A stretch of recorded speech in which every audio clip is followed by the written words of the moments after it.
Tema menyikapi ujian dalam rumah tangga. Dan untuk malam hari ini alhamdulillah sudah berhadir di studio Ustadz Martua Dalimunte SPD, alumni Pondok Pesantren Mustofawiyah Purba Baru Madinah. Dan sembari kita menunggu ya kedatangan Ustadz Haji Muhammad Arkan LCMA, pimpinan Pondok Pesantren Dar Ibnu Ar-Rijal. Dan untuk sahabat yang dimanapun Anda berada di malam hari ini, boleh nanti dikirimkan ya pertanyaannya di 0812510666. Marilah kita dengarkan bersama ya, ataupun kita simak bersama tausiah pembuka oleh Al-Ustadz. Kepada Ustadz dipersilahkan. Terima kasih Mbak Ismi. Assalamualaikum warahmatullahi wabarakatuh. Waalaikumsalam warahmatullahi wabarakatuh. Alhamdulillah, alhamdulillahilladzi binikmatihi tatimmus sholihah wa ala alihi wa sahbihi wa mawala may yahdillahu fala mudhillalah wa may yudlilhu fala hadiyalah. Asyhadu an la ilaha illallah wahdahu la syarikalah wa asyhadu anna sayyidina Muhammadan abduhu wa rasuluh. Rabbi shrah li sadri wa yassir li amri wahlul 'uqdatam min lisani yafqahu qawli. Wa qala Allah ta'ala fil Qur'anil Karim, a'udzu billahi minasy syaithanir rajim. Bismillahirrahmanirrahim. Wa ma arsalnaka illa rahmatan lil alamin. Amma ba'd, segala puji dan syukur selalu senantiasa kita ucapkan kehadirat Allah Subhanahu wa ta'ala, yang dimana atas segala nikmat dan karunia-Nya lah para pendengar obat hati yang dirahmati Allah Subhanahu wa ta'ala, kita bisa kembali bersua di udara ya dalam program obat hati di 106,6 KIS FM. Dan insyaallah malam ini saya bersama Ustadz Arkan LCMA yang insyaallah sebentar lagi akan membersamai kita. Ada juga Mbak Ismi sebagai announcer di malam hari ini. Mbak Gia, sorry ya Mbak Gia.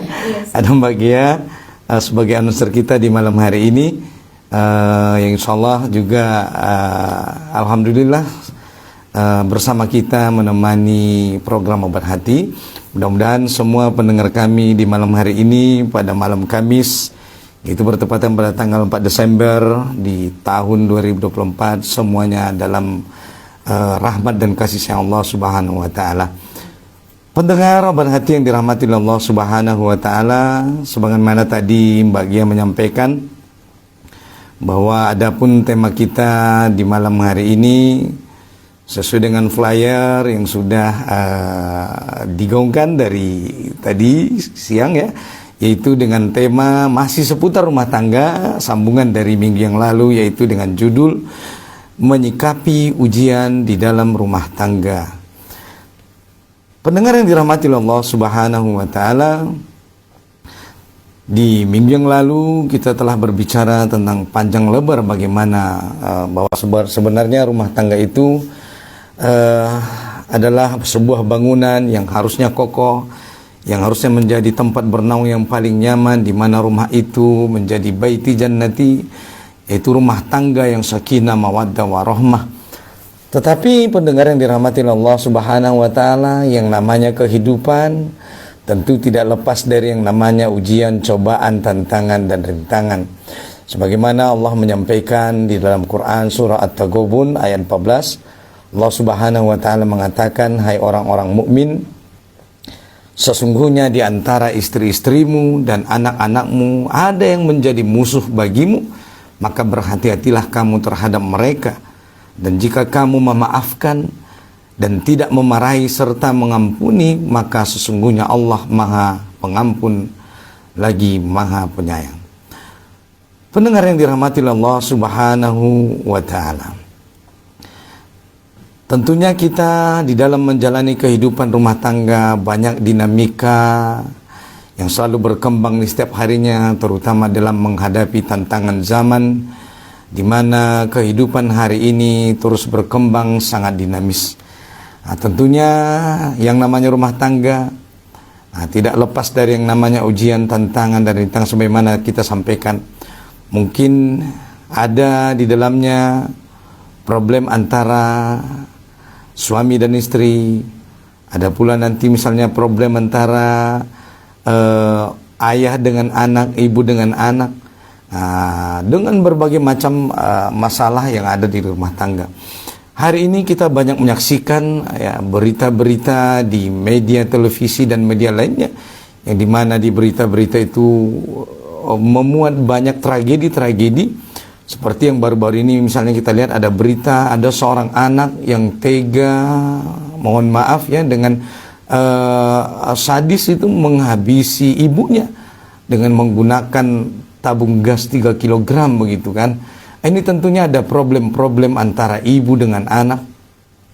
Begitu juga belum lama juga ada juga di daerah kita, di salah satu kabupaten itu ada anak yang dia juga menghabisi orang tuanya, dikarenakan tidak bisa seorang ibu tadi memenuhi permintaan daripada si anak tersebut, sehingga berujung pada hilangnya nyawa daripada ibunya sendiri.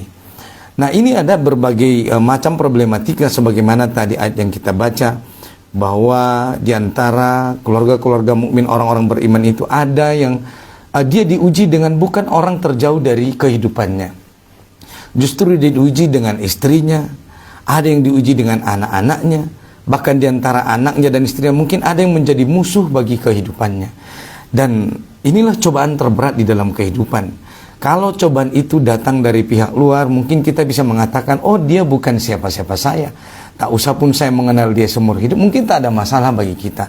Tetapi pendengar yang dirahmati Allah, bagaimana kalau cobaan itu justru datang dari orang-orang terdekat kita sendiri? Dan ini adalah cobaan yang paling berat. Cobaan itu datang dari istri, datang dari anak, atau mungkin juga seorang suami menjadi cobaan bagi istrinya. Mungkin tidak semua suami itu menjadi suami yang bisa menjadi ayah yang baik di rumah tangga. Begitu juga dengan seorang istri, mungkin tidak sepenuhnya juga semuanya menjadi ibu yang baik di dalam rumah tangga. Ya, ada berbagai macam latar belakang mungkin yang mendasari kenapa bisa terjadi hal-hal seperti itu. Tetapi di dalam ayat itu Allah dengan jelas mengatakan bahwa tidak tertutup kemungkinan bahwa istri dan anak-anak itu justru menjadi musuh bagi seorang suami atau seorang istri dalam rumah tangganya, yang menjadi ujian dan cobaan tersendiri. Betapa sering kita melihat bagian ada rumah tangga, bangunan rumah tangga itu yang terpaksa harus bubar dikarenakan misalnya ada seorang suami yang suka dengan judi online misalnya kan, sehingga ekonomi rumah tangga itu carut marut habis dikarenakan suami terlibat judi online. Ada mungkin diantaranya dikarenakan perselingkuhan misalnya. Ada mungkin dikarenakan faktor ekonomi, suami yang terpuruk sehingga seorang istri tidak bersabar.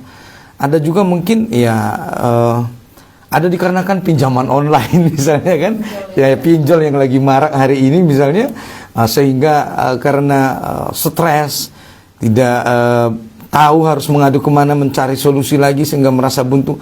Kadang-kadang justru berakhir dengan misalnya hal-hal yang tidak diinginkan atau hal-hal yang dimurkai oleh Allah, seperti misalnya dengan mengakhiri hidupnya dengan lompat dari lantai paling tinggi, atau menghadiri hidupnya dengan berakhir di tali gantungan dan segala macam problematika hidup. Bahkan yang terbaru ini bagian ada berita yang kemarin ada seorang anak yang menghabisi nenek dan ayahnya, ya begitu ya. Belum kita tahu, masih diselidiki apa motif di balik itu. Tetapi inilah problematika kehidupan rumah tangga dengan berbagai macam masalah di dalamnya. Yang kalau seorang mukmin atau rumah tangga orang-orang yang beriman itu tidak dilandasi dengan kesabaran, tidak dilandasi dengan kekuatan akidah, tidak dilandasi dengan tuntunan agama, tidak dilandasi dengan tuntunan daripada Rasulullah Sallallahu Alaihi Wasallam, tentunya ini akan terjadi kacau balau. Jadi rumah tangga itu tahu banyak bagian seperti sebuah kapal yang berlayar di tengah lautan. Ya tentunya kadang-kadang kapal itu bisa berlayar karena tidak ada ombak yang besar yang datang menghantam. Kadang-kadang ada ombak, bahkan bukan hanya ombak, kadang-kadang badai besar yang datang begitu kan. Sehingga kalau seorang istri atau seorang suami sebagai nahkoda di dalam rumah tangganya, itu tidak pandai-pandai dalam menahkodai sebuah kapal itu, ketika goncangan badai topat itu datang melanda, tentunya alamat kapal akan berada di jurang kehancuran. Dan tentunya kita tidak ingin ada rumah tangga kaum muslimin hari ini yang terancam di dalam jurang kehancuran, di mana kehancuran daripada rumah tangga adalah awal daripada kehancuran sebuah negara. Karena bangunan sebuah negara diawali dengan bangunan-bangunan rumah tangga yang di dalamnya ada interaksi yang bukan seperti seorang robot begitu, Mbak Ismi. Di minggu yang lalu kita sudah menyampaikan bahwa misalnya kalau hanya untuk belajar tentang sebuah mesin, Mbak ya, itu dibutuhkan waktu 5 tahun misalnya, sehingga harus mengerti tentang sebuah mesin, sehingga ada namanya sarjana teknik mesin, ya kan? Itu kalau kita hanya untuk mengerti tentang sebuah mesin itu saja, itu harus belajar kurang lebih 5 tahun baru bisa diberikan ijazah kelulusan untuk mengerti tentang sebuah mesin. Bayangkan bagaimana rumah tangga yang begitu kompleks, yang di dalamnya bukan benda mati begitu kan, tetapi adalah benda hidup, yang di dalamnya ada istri, ada suami, ada anak-anak. Itu tentunya membutuhkan ilmu untuk bagaimana mengarungi bahtera rumah tangga yang bukan sehari 2 hari, bahkan rumah tangga itu akan dijalani selama seumur hidup. Nah, tentunya itu membutuhkan ilmu. Oleh karena itu di minggu yang lalu kita menyampaikan bahwa di dalam kehidupan berumah tangga antara suami dan istri itu tidak cukup hanya bermodalkan I love you misalnya kan, dengan mengatakan aku cinta padamu. Kalau hanya bermodalkan I love you, I miss you dan segala macamnya itu tadi, ya itulah yang menyebabkan kenapa bangunan rumah tangga hari ini banyak yang roboh. Dikarenakan tidak didasari dengan ilmu. Karena untuk menjadi seorang suami itu membutuhkan ilmu, untuk menjadi seorang istri itu membutuhkan ilmu, untuk menjadi seorang ayah itu juga membutuhkan ilmu. Sebagaimana tadi hal yang sederhana saja, benda mati saja, untuk mengerti tentang sebuah mesin saja itu butuh 5 tahun, ya kan? Bagaimana dengan bangunan rumah tangga yang akan seumur hidup dijalani? Tentu amatlah sangat kompleks ilmu yang harus kita miliki, ya kan? Dimana mungkin kadang-kadang ada rasa cemburu, ada kadang-kadang rasa gelisah, rasa ketakutan akan kekurangan harta, jiwa, dan berbagai macam ujian, cobaan, kehilangan pekerjaan, dan berbagai macam problematika di dalamnya, ya. Ujian sakit, ujian nafkah, dan itu jelas Allah katakan di dalam Quran. Allah mengatakan, wala nabluwannakum bisyai'in minal khaufi wal ju'i wa naqsin minal amwali wal anfusi was samarat wa basyyiris sabirin. Bahwa kata Allah Subhanahu wa taala, kami akan menguji sekalian-kalian dengan rasa takut, wala nabluwakum bisyai'in minal khauf, dengan rasa takut akan kekurangan minal khaufi wal ju', takut akan kekurangan buah-buahan, kekurangan pangan, kekurangan harta, jiwa, bahkan bukan hanya buah-buahan. Kalau nanti kita katakan kekurangan buah-buahan, nggak adil Ustaz ini. Bagaimana dengan kekurangan sayur-sayuran misalnya kan? Ya bisa jadi juga kekurangan sayur-sayuran, buah-buahan, dengan misalnya terjadinya gagal panen terhadap penghidupan daripada yang dimiliki oleh seorang kepala rumah tangga, seorang petani misalnya, diakibatkan misalnya dengan tingginya curah hujan hari ini, menyebabkan banjir, longsor, sehingga ada kehilangan tempat tinggal, ada yang kehilangan mata pencaharian, dan berbagai macam problematika kehidupan. Bahkan mungkin ada yang kehilangan jiwa, diuji dengan kehilangan jiwa dengan meninggalnya seorang suami, meninggalnya seorang istri, meninggalnya seorang anak, yang kalau ini tidak didasari dengan iman dan kesabaran, tentunya seseorang akan berputus asa di dalam menjalani kehidupan ini, Mbak Gia. Padahal dikatakan oleh Allah Subhanahu wa taala, wala taqnatu min rahmatillah, dan janganlah kalian ini berputus asa dari rahmat Allah Subhanahu wa taala. Artinya, Mbak Gia, masih ada harapan, secercah harapan yang akan lebih baik untuk kehidupan yang akan datang, seberapapun sulit kehidupan ini. Bukankah Allah Subhanahu wa taala mengatakan di dalam surah Al-Insyirah, fa inna ma'al usri yusra, inna ma'al usri yusra. Bahkan Allah menjanjikan bukan hanya sekali kemudahan, Allah menjanjikan bagi dua kali kemudahan. Kalau kita mendapati satu kesulitan, Allah menjanjikan dua kemudahan. Maka para ulama mengatakan tidak mungkin dua kemudahan yang Allah janjikan itu akan mengalahkan, tidak mungkin satu kesulitan itu akan mengalahkan dua kemudahan yang Allah janjikan. Oleh karena itu boleh jadi kita berbagai macam menghadapi problematika kehidupan. Mungkin ada yang direndahkan karena dia miskin. Baru-baru ini misalnya ada video viral, ya ada seorang penjual es teh misalnya, ya kan, yang dia misalnya direndahkan di dalam sebuah majelisnya. Ternyata justru itu Allah mengangkat derajatnya. Dan begitulah Allah memuliakan seseorang begitu dengan cara yang mungkin di luar nalar manusia, Mbak Gia. Betapa sering kadang kita merasa buntu di dalam kehidupan ini menghadapi permasalahan hidup, tetapi justru misalnya jawaban solusi dari problematika hidup kita itu justru datang dari hal-hal yang bahkan di luar nalar kita. Oleh karena itu betapa sering kita makhluk Allah ini punya hitungan matematis, ya. Kita berhitung mungkin di atas kertas, nanti kalau saya begini, berusaha begini, nanti hasilnya begini. Tetapi ternyata Mbak Gia, matematikanya Allah itu tidak sama dengan matematikanya manusia, begitu, ya kan. Berbeda matematika hitung-hitungannya. Maka kita dianjurkan di dalam Islam, seberapapun sulit dan beratnya cobaan kehidupan itu, kita tetap diminta oleh Allah berprasangka baik kepada Allah Subhanahu wa taala. Bukankah Allah mengatakan di dalam ayatnya, ana inda zonni abdi, aku itu, kata Allah, sebagaimana prasangka hambaku. Bagaimana prasangka hambaku kepadaku, maka begitulah yang aku berikan kepada hambaku, kata Allah.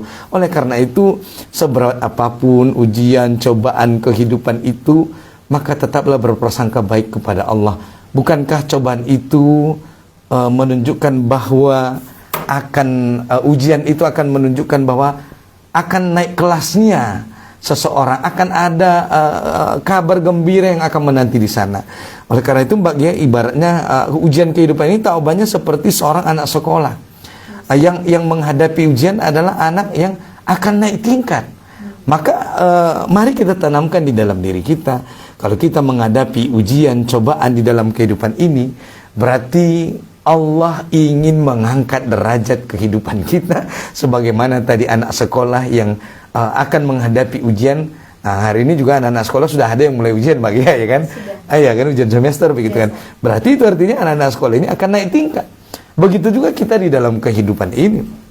Kalau Allah menguji hidup kita, berarti Allah ingin meningkatkan atau menaikkan derajat hidup kita di dalam kehidupan dunia ini. Bahkan derajat itu bukan hanya dinaikkan Allah di kehidupan dunia, tetapi juga dinaikkan Allah nanti di kehidupan akhirat yang sesungguhnya kehidupan yang abadi, begitu. Oleh karena itu la takhaf wa la tahzan, dan jangan takut, jangan bersedih. Dan memang inilah karakter orang-orang yang beriman. Kata Allah Subhanahu wa taala dalam Al-Qur'an, wala khaufun alaihim wala hum yahzanun. Dan di dalam diri mereka tidak ada rasa takut, tidak ada rasa sedih. Kenapa? Karena mereka yakin akan pertolongan daripada Allah Subhanahu wa taala. Oleh karena itu, ujian, cobaan, tantangan, rintangan di dalam kehidupan kita ini harus disikapi dengan berpikir positif, berpikir yang tenang, berprasangka yang baik, sehingga tidak menjadikan kita panik, terutama berputus asa daripada pertolongan Allah Subhanahu wa taala. Kalau dunia ini terasa sempit karena kita dihinakan, karena kita disepelekan, karena kita mungkin dilecehkan oleh seseorang misalnya, maka masih ada lantai untuk bersujud, begitu kan. Dan kalaupun mungkin dunia ini sudah terasa sempit, masih ada bumi Allah yang maha luas. Bukankah Rasulullah sallallahu alaihi wasallam sebagai panutan kita, laqad kana lakum fi Rasulillahi uswatun hasanah, sebagai contoh suri teladan yang paling baik bagi kita, saat Rasulullah sallallahu alaihi wasallam sudah merasa amat sempit dadanya dikarenakan tidak ada satupun tidak penduduk kota Makkah tidak mau beriman, menolak dakwahnya, memusuhi daripada seruan keimanan, terasa sempit baginya kehidupan ini. Lalu Allah menghibur Nabi Muhammad SAW dengan mengajak beliau Isra wal Mi'raj, menunjukkan betapa luasnya nikmat Allah, betapa luasnya langit Allah Subhanahu wa taala. Masih ada makhluk-makhluk Allah yang lain yang mau beriman kepada kenabian dan kerasulan daripada Nabi Muhammad sallallahu alaihi wasallam. Oleh karena itu, jangan pernah berputus asa, karena kita memang makhluk yang lemah. Ada yang lebih dari kita, yang maha daripada maha segalanya. Itulah Allah Subhanahu wa taala yang memiliki sifat-sifat yang mulia, memiliki asmaul husna. Maka oleh karena itu, kita senantiasa bersabar dan tetap berikhtiar memohon kebaikan, memohon pertolongan daripada Allah Subhanahu wa taala di dalam menjalani cobaan dan kehidupan sehari-hari kita. Dengan begitu insya Allah kita terbebas dan terlepas dari berputus asa daripada rahmat Allah, terbebas daripada merasa dada yang sempit. Oleh karena itu, enggak ada salahnya kita juga membaca, mengamalkan senantiasa doa yang pernah dibacakan oleh Nabi Musa alaihissalam ketika menghadapi diperintahkan oleh Allah mendakwahi Fir'aun dengan doa Rabbi shrahli sadri wa yassir li amri wahlul 'uqdatam min lisani yafqahu qawli, agar Allah Subhanahu wa taala senantiasa memberikan kelapangan dada bagi kita dan pertolongan rahmat dan hidayahnya untuk menjalani kehidupan kita. Begitu Mbak Alisa, dalam kita menjalani ujian dan cobaan di dalam berumah tangga ini. Mudah-mudahan penyampaian Al-Fakir yang singkat ini bisa disimak oleh pendengar semua dan dapat bermanfaat bagi kita. Barakallahu fikum. Demikian Mbak Gia. Baik. Ya. Alhamdulillah, terima kasih kepada Ustaz yang sudah menyampaikan tausiah pada malam hari ini, sahabat KIS, terkait dengan menyikapi ujian dalam rumah tangga. Untuk sahabat KIS nanti ya boleh dikirimkan pertanyaannya di 081262511066. Boleh juga di layanan telepon kita ke 0811-626-1066. Baiklah sahabat KIS, jangan kemana-mana, terus di 106.6 KIS FM, inspirasi Anda.